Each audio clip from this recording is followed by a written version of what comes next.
This episode of the Cascadian Beer Podcast has been made possible by the BC Ale Trail. Arrive thirsty, leave inspired at thebcaletrail.ca.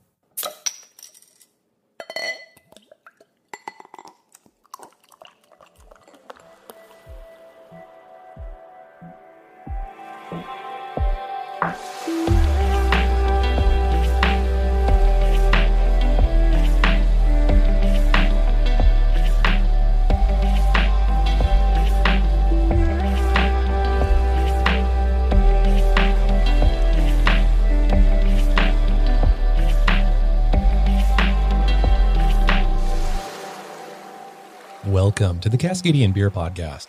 My name's Aaron and I'm a Cascadian. In this podcast series, I profile unique breweries around Cascadia, a region that has a strong presence on the international beer scene.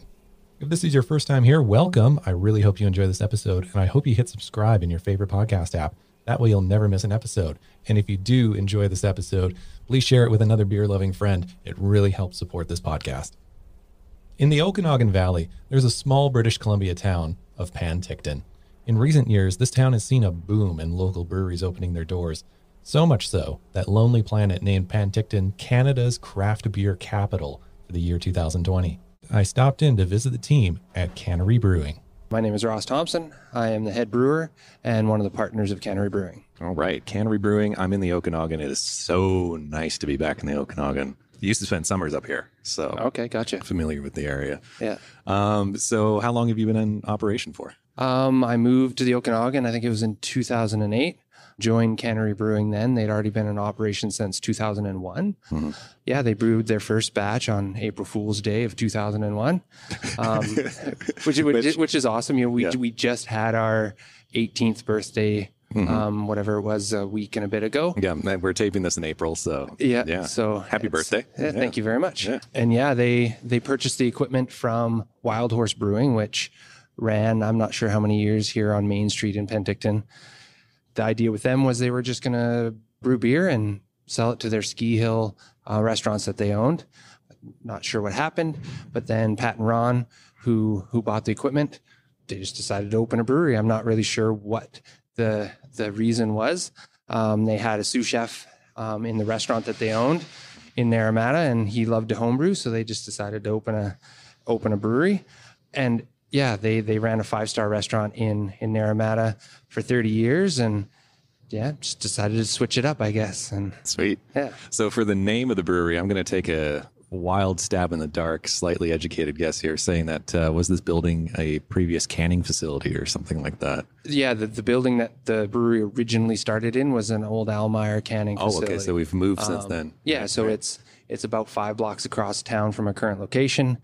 We moved down here to Ellis Street almost 4 years ago, so we've been sort of hitting our rhythm here in the last couple of years. You know, it's a big challenge to get everything moved over and in operation again. I mean, it's a big space, and I mean, I had a little peek back there, but once you start getting those pallets of cans in, that space disappears, doesn't it? So yeah. We just knew we needed some space, and that's sort of a luxury that we have in the Okanagan is we have a little more space than the Lower Mainland. So we knew we wanted to go a little bit bigger and have some room to grow, and yeah, it's been fantastic. All right. So how did beer find you?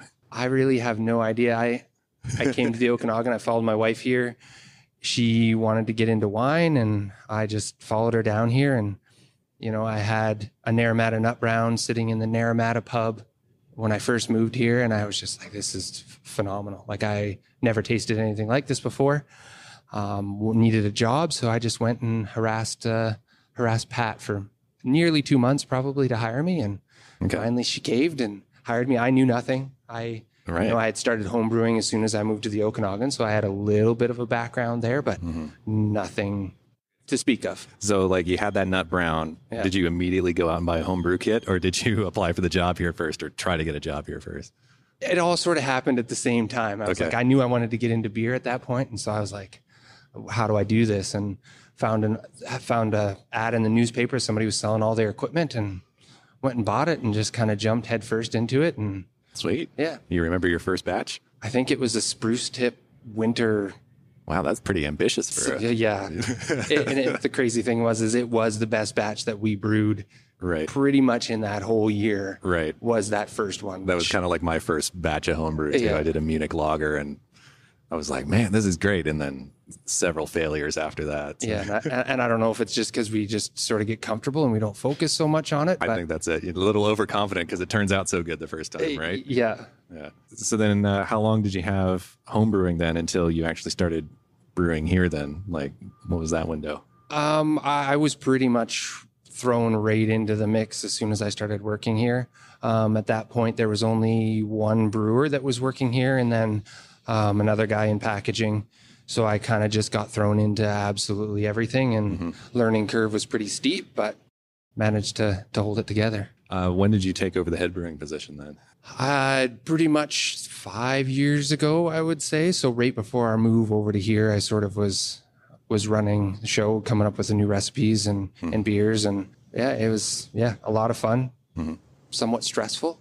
I bet. You know, in a company that had been running for so many years and so successful and, you know, had really solid core beers, to be thrown into the position of trying to come up with stuff that could hold its own with those was definitely a challenge, right? Well, it was such a reputation too. Right. And it's like, oh, now I'm the captain of the ship. Like, Yeah. yeah. So, you know, and I had the backing to it too, right? Like we had the ingredients, we had the good quality hops, we had all that stuff was already in line. So, you know, it was very nice to be able to have all of that, had the experience of the other brewer that was there, and Pat and Ron, her husband, obviously had all their experience as well, and palates. You know, running a restaurant for so many years, you know, they have the palate to be like, yeah, this tastes, this is what we want, right? So that was pretty nice. All right. So if somebody was to ask, what is a cannery beer? How would you best describe it? We like to say balance. Yeah. You know, for us, we don't really make anything that is out there and strange and weird. Not yet, anyways. You know, we try to keep it balanced. You know, being in the interior, we still battle with the, you know, Budweiser and the old Milwaukee drinkers, right? So we try to pull them in, and we kind of figured out that if we kept stuff balanced, not too bitter, not too dark, not too, we could draw them in and get them hooked on craft beer, which. But still being seasonal at the same time though, right? You're right. Yeah, for sure. So what's the number one seller then in the summertime here? I would have to say our Naramata Nut Brown, which blows me away all the time. The volume of a brown ale that we go through year round, whether it's summertime, wintertime, it doesn't matter. It is a absolute staple for us. And, you know, I look at other breweries that are starting, and we've got delicious Pilsners and IPAs, and then our number one seller core beer is a brown ale. Is kind of an interesting phenomenon, right? Especially being in the interior too, right? So, Yeah, very unique. Stands out.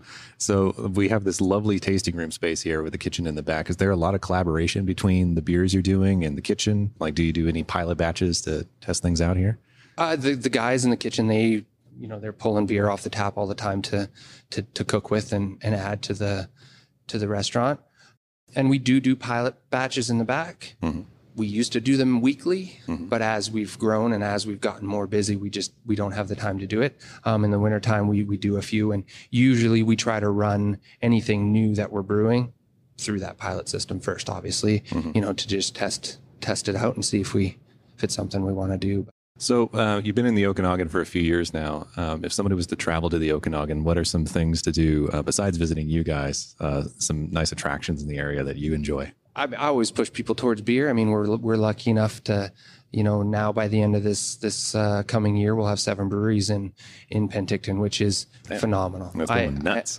I am so excited because, you know, drinking in your own establishment, you know, it's not the same as going and relaxing and having a good beer somewhere else too, right? So, you know, we've had Bad Tattoo in town, I think, for 3 years now or so, and just a wonderful place to go and have a pizza and have a beer. And yeah, it's going to be a wonderful scene, and having the wine in the region as well. You know, you can't argue with that. Being able to on a Sunday go out and hit 5 wineries within an hour, you know, it's pretty great. And then tons of great food in general in the area too. So yeah, the restaurant scene, all the wineries usually have, you know, really good food.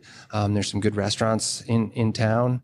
Recreation is also huge. You know, you've got the 2 lakes on either side of Penticton, so boating and fishing and hiking and biking and all that kind of stuff. And then, yeah, like I said, now to be able to finish the day at one of the 7 breweries in town is pretty amazing too. Right. What is your favorite style of beer to brew and then consume on your own?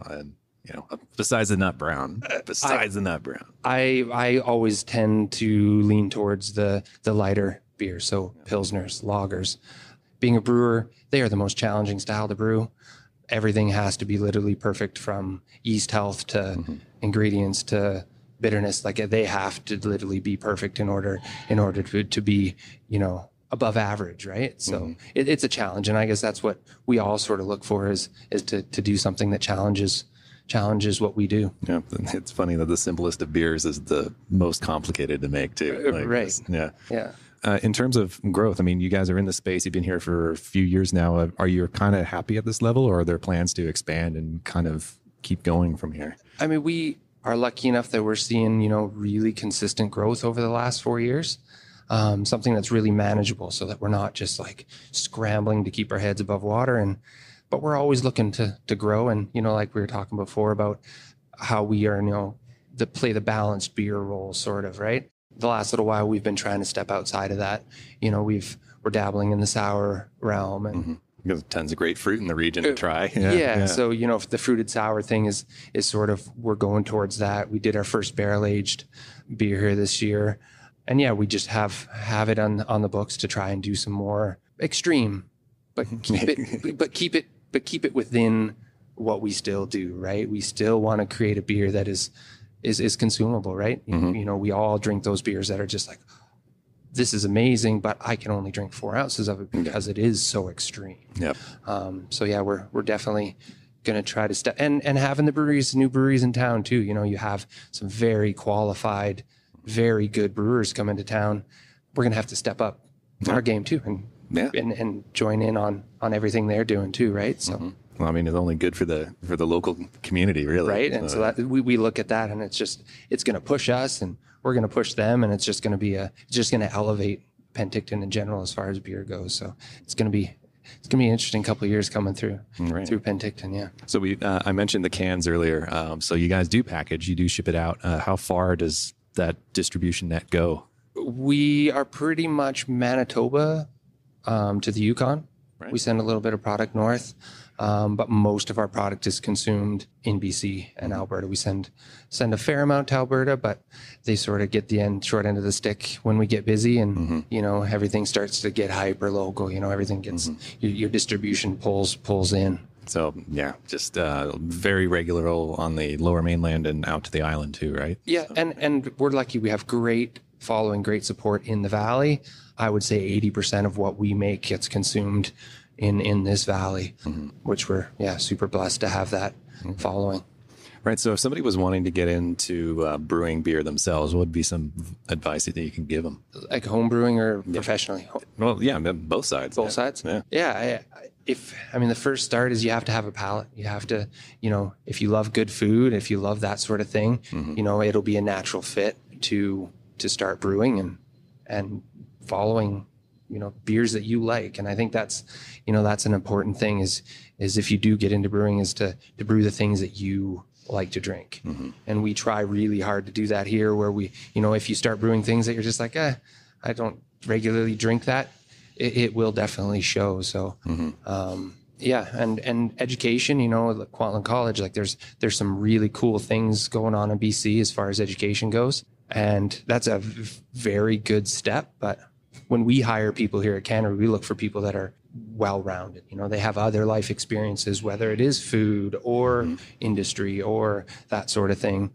I don't think to this date we've ever hired anybody that has education, like formal brewery education, but it's definitely on the list. We know we need to look at those well-qualified people as well. All right, cool.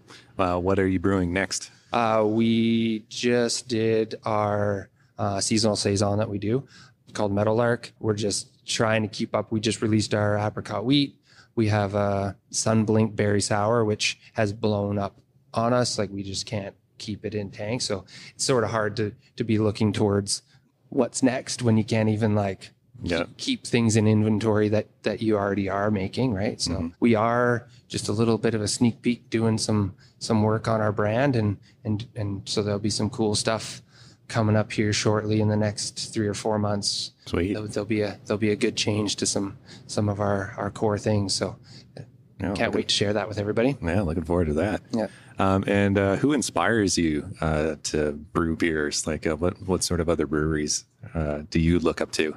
The peers, whether it's somebody that's been in the game for just a few years, or, when I first started, I was lucky enough to people like Paul Hatfield and Gary Lowen and people like that who, they're when you talk about craft beer in BC and sort of where it sort of took off, they're the ones that are sort of responsible for that, So they're sort of the old guard in the sense of, BC craft beer. So, and they've grown exponentially. Like Central City has just, from where they were in that little brew pub when I first went to the first ever cask festival that they had, and to where they are now, it's just amazing. So that stuff sort of, definitely inspirational to see that kind of growth in a province that is, it's going to continue to grow. We've got a whole bunch starting in Kelowna, and it's going to be really cool to see where we go.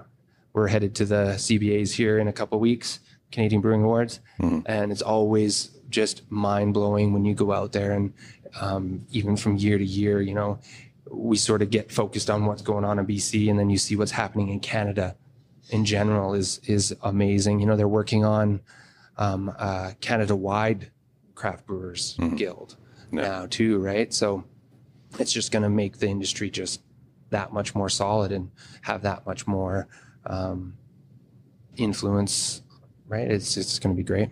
Right. Well, thanks, Ross. I mean, it's a busy day, but thank you so much for your time. You bet. All right. Thank you so much to the team at Cannery Brewery. It was a great time when I was out there visiting. And guys, looking forward to getting back to visiting you soon. Just want to take a moment to talk about the BC Ale Trail and thank them again for making this episode possible. Recently named Canada's craft beer capital by Lonely Planet, Penticton has a long history of craft brewing going back more than 2 decades. The best way to learn more about this gorgeous small town in the heart of the Okanagan Valley is by visiting bcaletrail.ca. And now you can also download the BC Ale Trail app. The BC Ale Trail showcases many parts of the province on their website, and you'll find recommended itineraries for each region, a comprehensive list of every craft brewery in BC, a calendar of beer events, and a blog with lots of great stories. The regional ale trails include local breweries, pubs, and restaurants, along with other activities the area has to offer. The app gives users the ability to collect rewards by visiting the breweries and related businesses or events, which can be redeemed for merchandise and other discounts at participating locations. So whether you're planning a weekend trip or just being a tourist in your own backyard, let the BC Ale Trail guide you to your next beer adventure. Arrive thirsty, leave inspired at the bcaletrail.ca. If you want to follow this podcast series along on social media, you can by going to Facebook at facebook.com/Cascadian Beer. Or on Instagram at Cascadian Beer Podcast and on Twitter at Cascadian Beer. For more information, previous episodes, some photos of my travels, you can go to the website at cascadian.beer. And thank you so much for your time. I really do appreciate you listening to this episode and supporting this podcast. And until next time, remember, support your local.